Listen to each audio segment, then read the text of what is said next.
श्री शिवाय नमस्तुभ्यम। हर हर महादेव। दोस्तों, आप सभी जानते हैं कि कल पड़ रहा है इस साल का पहला शुक्रवार और साथ ही साथ पहली नवमी तिथि। पूज्य गुरु जी कहते हैं कि अगर इस नवमी तिथि में आप शिवलिंग के ऊपर चावल के कुछ दाने समर्पित कर देते हैं या फिर एक बेलपत्र समर्पित कर देते हैं तो आपके जीवन की आर्थिक समस्याएं समाप्त होना शुरू हो जाती हैं, व्यापार में तरक्की मिलना प्रारंभ हो जाती है। अगर आप सालों से नौकरी की कर रहे हैं लेकिन नौकरी नहीं लग पा रही है तो आपको नौकरी में भी सफलता मिलना प्रारंभ हो जाएगी और आपके घर में हो रहे लड़ाई झगड़ों का अंत होगा।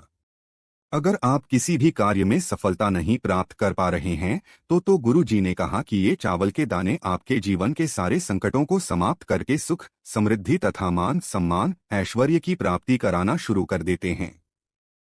तो चलिए जानते हैं इन विशेष उपायों के बारे में, लेकिन उससे पहले एक प्रार्थना। अगर आप चैनल पर नए हैं तो कृपया चैनल को सब्सक्राइब अवश्य कर लें। ये वीडियो बहुत ही खास है क्योंकि इस वीडियो में हम लोग पूज्य गुरुजी द्वारा बताए गए कुछ बहुत ही खास उपायों के बारे में जानेंगे। ये उपाय आपके जीवन की सारी समस्याओं को समाप्त कर देंगे। चाहे धन की समस्या हो या फिर आपके बच्चों का पढ़ाई लिखाई में मन ना लग रहा हो, आपके बच्चे आपकी बात का कहना नहीं मानते हो, आपका व्यापार अच्छे से नहीं चल रहा है, जिस वजह से आपके जीवन में लगा आर्थिक समस्याएं बनी हुई हैं, नौकरी आपको मिल नहीं पा रही है, किसी भी प्रकार की समस्या है तो ये चावल के दाने आपकी सारी समस्याओं को समाप्त कर देंगे। तो चलिए जानते हैं पूज्य गुरु जी द्वारा बताए गए पहले खास उपाय के बारे में। इस उपाय के लिए आपको 11 चावल के दाने ले लेने हैं। आप चाहे तो 11 चावल के दाने ले लें या फिर 5 ले लें या फिर 21 ले लें या फिर 51 ले लें या फिर 108 ले लें। जितने भी चावल के दाने आप ले सकते हैं उतने ले लीजिए। और ये चावल के दाने लेते समय आपको ध्यान रखना है कि ये कहीं से भी टूटे हुए नहीं होने चाहिए, खंडित नहीं होने चाहिए। फिर इसी के साथ आपको सिर्फ एक बेलपत्र ले लेनी है। अगर आपके पास बेलपत्र नहीं है तो शिवलिंग के ऊपर चढ़ी हुई बेलपत्र को उठाकर जल से शुद्ध करके फिर आप उसका भी इस्तेमाल कर सकते हैं। बस आपको ध्यान रखना है कि ये बेलपत्र कहीं से भी कटी-फटी नहीं होनी चाहिए। फिर सबसे आखिर में आपको ले लेना है एक लोटा जल। तांबे के पात्र में आप अपने घर से एक लोटा जल ले लेना है। अब सिर्फ ये 3 सामग्री लेकर आपको शिवालय पहुंच जाना है। शुक्रवार के दिन ये चावल के दाने वाला और बेलपत्र वाला उपाय सर्वश्रेष्ठ रहता है, इसलिए इस उपाय को आप पूरे भाव से करिएगा, पूरे दिन से करिएगा। ये उपाय आप सुबह से लेकर शाम तक किसी भी समय कर सकते हैं। पूरे दिन में किसी भी समय आप शिवालय पहुंच गए। आप शिवालय पहुंचने के बाद आप जो 11 चावल के दाने लेकर आए हैं उनको एक एक करके शिवलिंग के ऊपर अर्पित करते जाइए। एक चावल का दान समर्पित करिए, ओम नमः शिवाय मंत्र का स्मरण करिए। दूसरा चावल का दान समर्पित करिए, ओम नमः शिवाय मंत्र का स्मरण करिए। ऐसे ही आपको 11 चावल के दाने समर्पित कर देने हैं और 11 बार ओम नमः शिवाय मंत्र का स्मरण कर लेना है। इसके बाद आप जो एक बेलपत्र लेकर आए हैं उस बेलपत्र को अपनी हथेली में रखिए और शुक्रेश्वर महादेव से प्रार्थना कर लीजिए। चूंकि शुक्रवार के दिन ये उपाय रहे हैं इसलिए आपको शुक्रेश्वर महादेव से प्रार्थना करनी है कि आपकी ऐसी ऐसी मनोकामना है, जीवन में धन की बहुत ज्यादा समस्या चल रही है, रुपए पैसों के लिए बहुत ज्यादा सोचना पड़ता है, आर्थिक समस्याओं ने चारों तरफ से घेर लिया है जिसकी वजह से घर का माहौल ठीक नहीं रहता है, आए दिन कोई ना कोई बात पर लड़ाई झगड़ा होता रहता है, आपस में एक दूसरे में बनती नहीं है। किसी भी प्रकार की आपकी मनोकामना हो तो उस मनोकामना को पूर्ण करने के लिए आप ये एक बेलपत्र अपनी हथेली से उठाकर शिवलिंग के ऊपर समर्पित कर दीजिए और अपनी हथेली को इसी बेलपत्र के ऊपर रख दीजिए। जब आप ये बेलपत्र रखेंगे तो बेलपत्र की जो चिकनी साइड होगी वो शिवलिंग में टच करेगी और बेलपत्र की डंडी जलाधारी की तरफ रहेगी और इसी बेलपत्र के ऊपर आपको अपनी हथेली कम से कम 2-4-5 सेकंड के लिए रखे रहना है और शुक्रेश्वर महादेव से प्रार्थना कर लेनी है। सबसे आखिर में आपके पास जो एक जल है उस जल को धीरे धीरे शिवलिंग के ऊपर समर्पित करते जाइए और लगातार ओम नमः शिवाय मंत्र का स्मरण करते जाइए। पूज्य गुरुजी ने कहा कि जल आपको इतने धीरे समर्पित करना है कि जल समर्पित करते करते आप कम से कम 11 बार ओम नमः शिवाय मंत्र का स्मरण जरूर कर लें। फिर इसके बाद आप वापस अपने घर आ जाइए। पूज्य गुरुजी ने कहा कि शुक्रवार के दिन चावल के दानों से किए जाने वाला ये सर्वश्रेष्ठ उपाय होता है, और जो व्यक्ति इस एक उपाय को एक भी शुक्रवार के दिन कर लेता है तो उसकी बड़ी से बड़ी मनोकामना शुक्रेश्वर महादेव की कृपा से बहुत ही जल्द परिपूर्ण हो जाती है। तो दोस्तों, इस विशेष उपाय को आप जरूर करिएगा।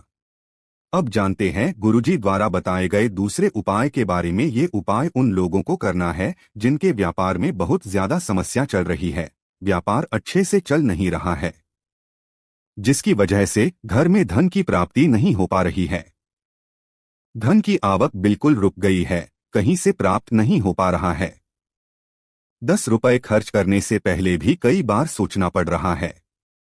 तो गुरु जी ने कहा कि ऐसे लोगों को ये उपाय कर लेना है, या फिर जिनके बच्चे उनकी बात नहीं मानते हैं, बच्चों में बुद्धि ज्ञान विवेक की प्राप्ति नहीं हो पा रही है, वे अपने मन का करते हैं, तो ऐसे लोगों को भी ये उपाय कर लेना चाहिए। इस उपाय के लिए आपको 7 चावल के दाने ले लेने हैं। 7 यानी 7 चावल के दाने ले लीजिए। बस आपको ध्यान रखना है कि ये कहीं से भी टूटे नहीं होने चाहिए। फिर इसी के साथ आपको ले लेना है 5 सफेद फूल। सफेद फूल आप कोई भी ले सकते हैं, बस केतकी का फूल नहीं होना चाहिए। अगर आपके पास सफेद फूल नहीं है तो शिवलिंग के ऊपर चढ़े हुए सफेद फूलों को उठाकर जल से शुद्ध करके फिर आप उनका भी इस्तेमाल कर सकते हैं। फिर इसी के साथ आपको ले लेना है एक दूर्वा। दूर्वा आपको अपने घर के आसपास की जो कच्ची जमीन होती है वहां पर बहुत ही आसानी से मिल जाएगी, लेकिन ये दूर्वा आपको गांठ वाली ही लेनी है, यानी जिस दूर्वा में 3 पत्तियां निकली हो उसमें 3 गांठ लगी होंगी। 3 गांठ यानी 3 डंठल होंगे, उसी दूर्वा को आप लेंगे जिस पे 3 पत्तियां लगी होंगी। फिर सबसे आखिर में आपको ले लेना है एक लोटा जल। तांबे के पात्र में आपको अपने घर से एक लोटा जल लेना है। अब ये सारी सामग्री लेकर आपको पहुंच जाना है शिवालय। ये उपाय भी आप पूरे दिन में किसी भी समय कर सकते हैं।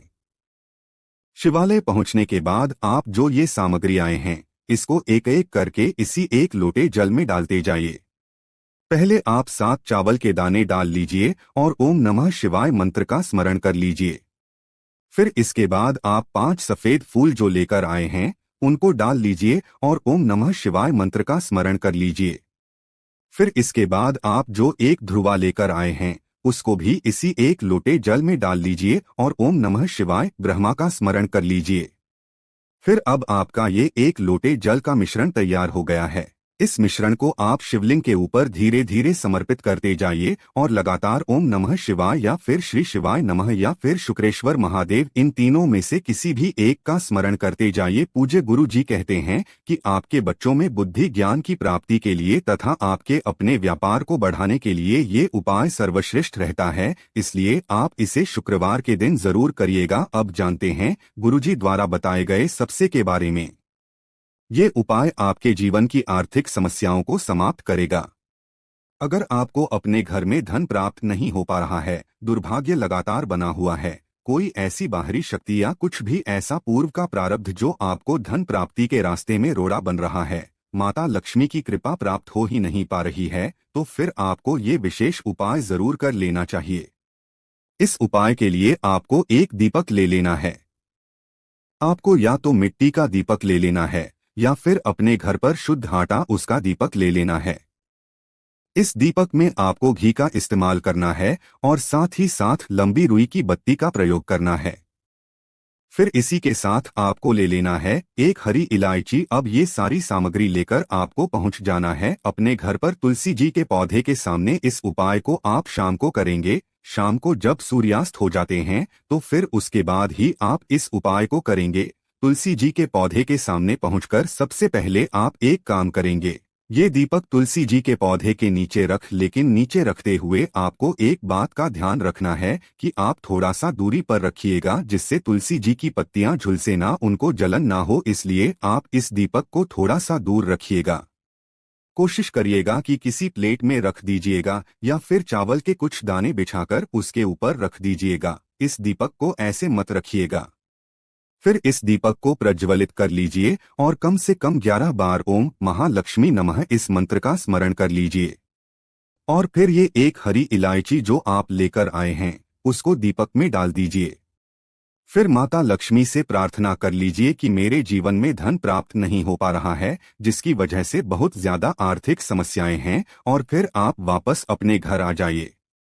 पूज्य गुरु जी ने कहा कि जो भी व्यक्ति शुक्रवार के दिन तुलसी जी के पौधे के नीचे दीपक लगाकर उस दीपक में एक इलायची समर्पित कर देता है तो उसके जीवन की बड़ी से बड़ी आर्थिक समस्या समाप्त हो जाती है, धन प्राप्ति के नए नए मार्ग बनने लगते हैं। चाहे कहीं से भी माता का आगमन हो, लेकिन आपके घर में माता लक्ष्मी का आगमन जरूर होता है। तो दोस्तों, ये थे पूज्य गुरु जी द्वारा बताए गए कुछ बहुत ही खास उपाय। अगर आपको जानकारी अच्छी लगी हो तो वीडियो लाइक करिएगा। श्री शिवाय नमस्तुभ्यं। हर हर महादेव।